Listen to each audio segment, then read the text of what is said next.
Hi, I'm Joe Weinman. I'm a Senior Vice President with TelX, and TelX, in case you're not familiar with it, is a national provider of data center co-location and interconnection space. And our testament to fame probably is the fact that we have a very high degree of carrier density, and so those companies, whether they're other carriers that want to interconnect or if they're Web 2.0 or cloud companies that want to be able to take advantage of carrier neutral access to a large number of providers and therefore an enormous audience, they come to TelX.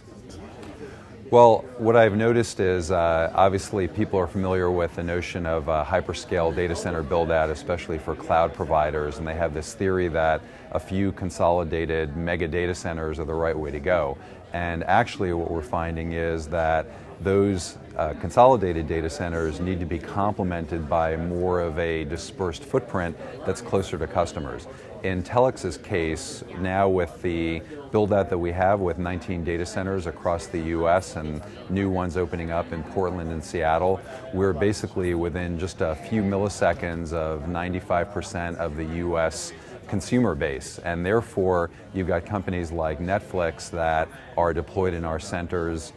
to be able to reach that audience, lots of social network companies, a variety of SaaS providers, etc.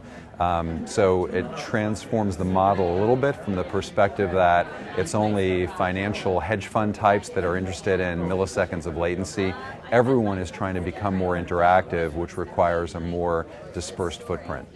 Now, what we've also done is we've announced Amazon Direct Connect for both Eastern region and Western region, and so we're finding a lot of hybrid cloud scenarios where you've got mixes of enterprise data centers coupled with co-location and also the cloud providers that we're partnered with within our centers, coupled with the large public cloud providers, forming these somewhat complex but economically optimal hybrid solutions that are all tied together through a variety of carrier networks as well as our own products where we provide some sort of mesh fabric capability among our own data centers.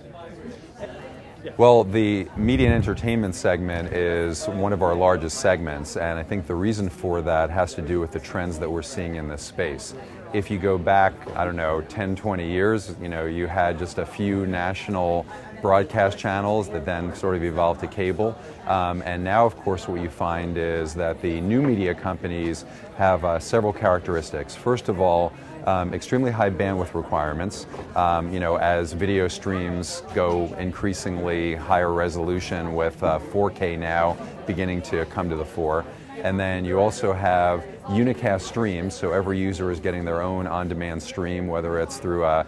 more traditional cable type of environment or on a mobile device. And you also have a requirement for increasingly rich and interactive and optimized user experiences. So when you put all that together, it means that you've got to have greater network capability and a greater degree of interconnection at minimal latency with high bandwidth, with high flexibility, and with a security surround to all of that. So at TelX, because we are the carrier hotel for all these carriers that are coming in and interconnecting, as well as providing the co-location space and cloud enablement for those companies that want resources to be at those network intersections, it means that we can provide a terrific experience at an optimal cost point for those providers that are in the media and entertainment space. And so very broadly, whether it's publishers, information firms, entertainment, gaming companies, social networks, all of those put together,